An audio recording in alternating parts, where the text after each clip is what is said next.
morning mga ka-farming. Update sa pangalaga nating Muscovy ducklings. Ito sila, pakita ko sa inyo.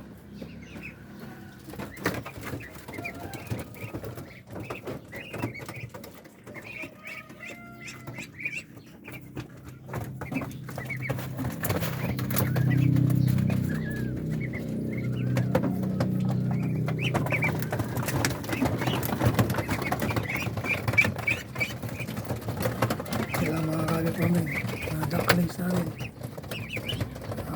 Mix ito mga ka-farming. Merong mga itik at meron din mga bibi. Yan. Yan sila. Tatapos lang nila kumain.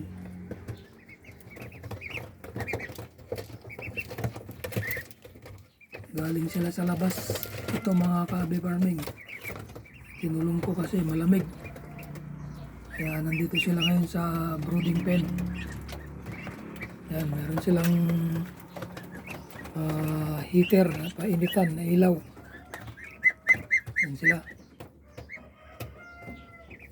Yan. Yan, mga ducklings natin.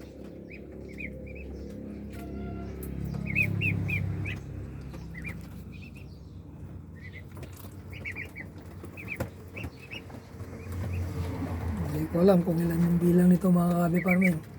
Nilagay ko nasa ko nito. Nasa 50. Yan.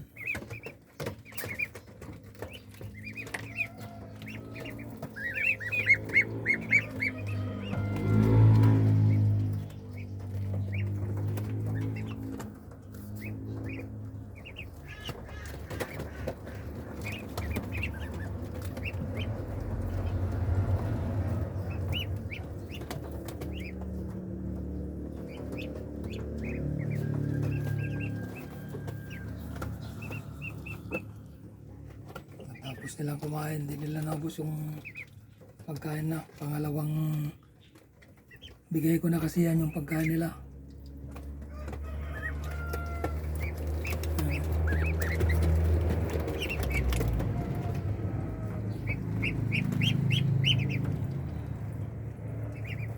May mga itik na mga ilang kasama sila. Ito mga ano.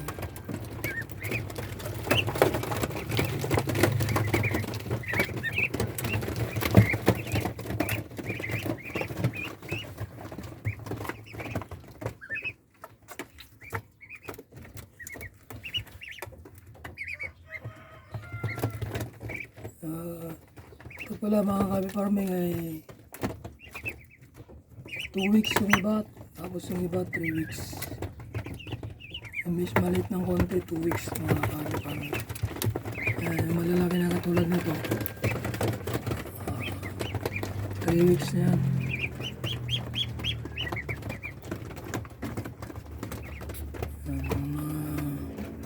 Mga lalaking lahi na Muscovy ducks, yung bulik mga ka-abi farming. Malalaki lahi ng mga yan.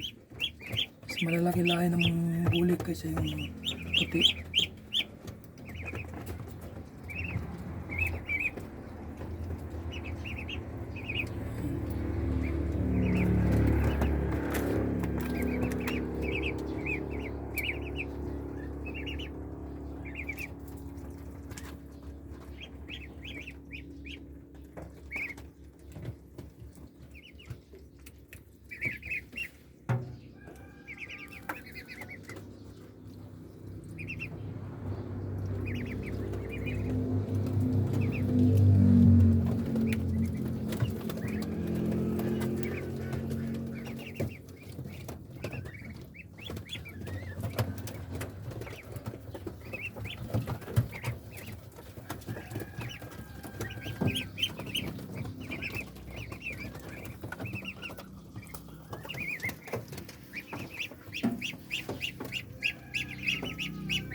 Lagyan natin sila ng chick booster mga kabi farming.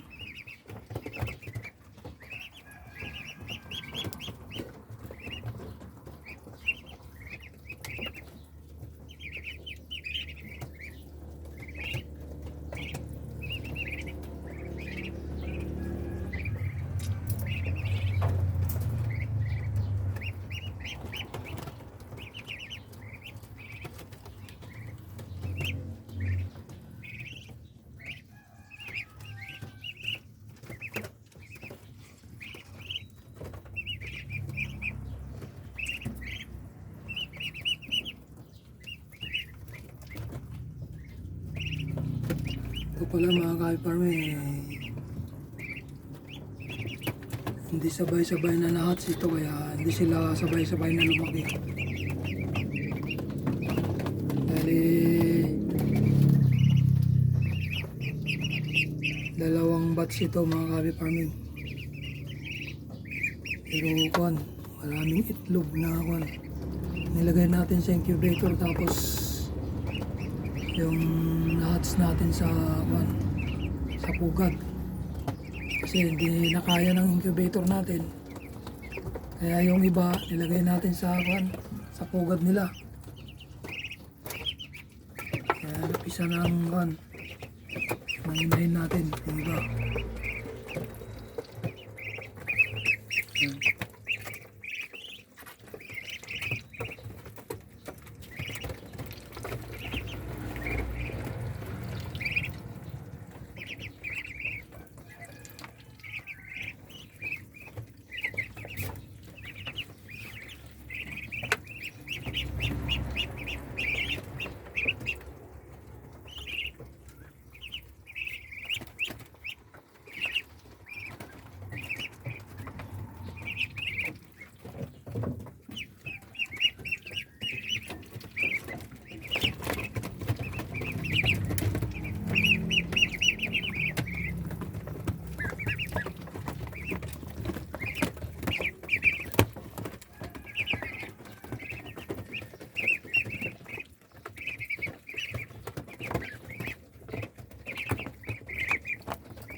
Ilan lang yung mga puti mga kabi farming, puro bulik na. Wala tayong barako na puti pero nagkaroon ng anak na puti. Siguro dun sa genes ng kwan natin breeder.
Hanggang sa muli mga kabi farming, salamat sa panonood nyo, pagsubaybay ng aking mga video ay na-upload.